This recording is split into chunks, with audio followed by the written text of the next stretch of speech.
Hey everybody, here with a new guide for Ning's, Supervive's newest Frontline Hunter. Here to help you with all of my thoughts for builds, leveling, some combos, and general idea of how I think Ning's will do in Supervive. Hope you guys enjoy.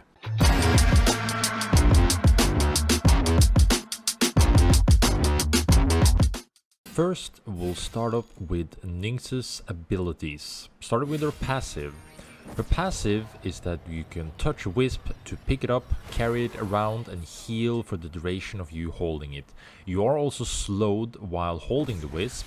What is really good is that when you finish the wisp, you become unstoppable, meaning that you are invulnerable to stun, ground and slow effects. Ning's has two different LMBs, tap and hold. By holding you do a charge attack that will also drain life when hitting. This can be comboed with tap, and then you have the tap combo, which is a 3-hit combo where the last wing will also drain life on hits.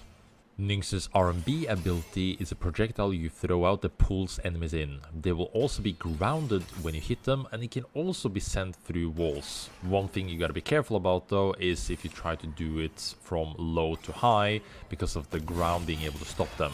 Ning's shift has 2 charges and lunges forwards. If you do go into a wall, you enter Ghost Walk, which means you can go through the wall. Now, if you don't get through the wall in time, you'll get sent back to the spot where you started. This can then also be comboed with your glider to get more momentum through walls to go quicker. Ning's Q ability is a knockback and technically a pull-in. If you use it on enemies, it will knock them back. If you also do it while they're next to a wall, you'll stun them. But this can also be used to drag in wisps, so you can pull in wisp. But on the other side, if you are anti-healed or slowed, you can use it to purge the effects. Ning's ultimate is a blast effect, which deals bonus damage in the middle. If you hit an enemy, you will also enter glitch mode, getting bonuses from how many enemies you hit. This is a great way to start a fight, trying to shred armor, gain invulnerability, and then keep the fight going. Some combos worth noting, for example, the R&B pull into holding the charge to starting your 3-way combo. This can preemptively set up a strong healing and damage combo onto enemies you hook. But also, if you try to hook people over walls, you can try to instantly set up a combo with either your 3-point combo or stun them into a wall as well. For Ning's ability order, I recommend, of course, first get 1 point in every ability. Doesn't really matter too much order, depends on your drop spot. Then get 2 more points in your shift. I think your shift cooldown is going to be important in the early game as you're more vulnerable. But then I want you to max the R&B for the healing effect on the R&B, and the hook and the catch potential is more important. Of course, get ultimate whenever you can get the ultimate. And last but not least, you just get your last points in your strike around. When it comes to Ning's build, I would say she has a lot of good options. There's 2 main differences that you need to look out for. For example, if you like to just brawl it out and be annoying, I'd say cooldown reduction is your best bet with Chrono Gauge and Rabbit Paw being able to in and out. Now, if you want to be able to play this combo, do not go Bloodlust or Combat High Tops. Then you keep on getting more cooldown reduction with Phase Striders. What else I would want to pair with this is to be able to stick in the fights more, for example, an Isogram Time Staff or an Essence Reaper or a Last Bite.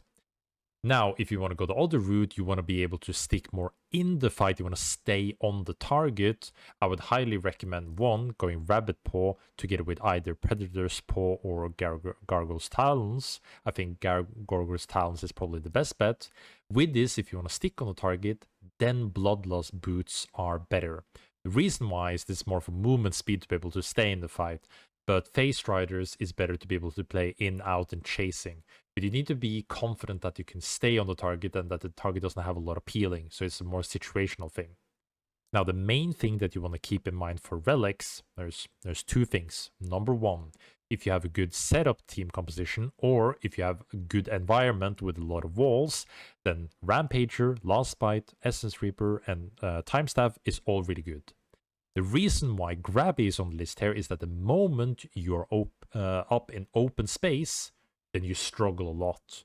You want Grab the Squid to be able to get into fights to help you save cooldowns or to get onto targets quicker to be able to then extend fights. This is only necessary if there's a lot of open space. So this is more of like, you start with the other 4 relics, but if you see the end game zone is maybe going to end up in the desert and it's going to be a lot of open space, Nynx is going to be really weak, but you can save some of that weaknesses to go grab it. So this is more of a situational relic, which can help her a lot. Now then, for the perk side, some of the main ones, I would say always go the Swiftness, go the Amplified, get the Cooler Reduction. Heal Receptator is main. Always go this. This is just so good for things healing in general. I would also say go Armor Shredder, great for damage setup and be able to shred down your enemies in general. And then the last one is kind of like, do you want more Omnivamp? You can go for that, or do you just value your regen armor? Regenerative armor is just always good on any hunter. So you can kind of choose in between those, but this is core. Try to also get Armor Shredder if you have the money, and then you can like finish it up with the Amplified or a regen armor. But yeah, I think Nynx has a lot of different build playstyles, so have a lot of fun. Test out what style and build works best for you.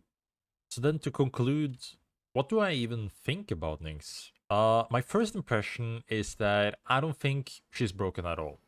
I do think she's really fun. I enjoy her kit. I love how everything like fits together, all the abilities, and I think she's like a lot of fun to play. I do think she's more on like the average side. Like she's not broken, she's not terrible by any means, but she's kind of alright. I think her kit will be viable and good in ranked always. Like her mobility and also being able to play close quarters really well, together with, for example, like playing against Brawls and Shivs, that will probably like always be good in ranked scenarios. For the competitive people that are interested in that, I think if you're playing competitive without any bans, I think Nynx is horrible. I think she's terribly bad and just a bunch of things that are better than her.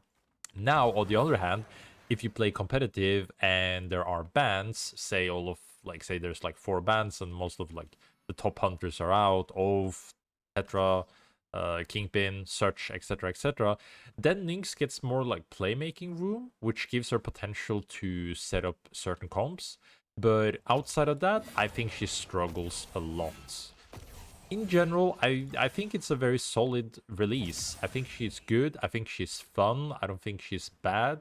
I would not touch her for like balance stuff in the next patch. I think she's in a very good spot ranked wise and from what I can tell of the general audience. But I'm pretty happy. I hope you guys also enjoy Nynx. Let me know what you guys think about it, and I hope you enjoy the guide, and I'll see you guys on the breach. Peace.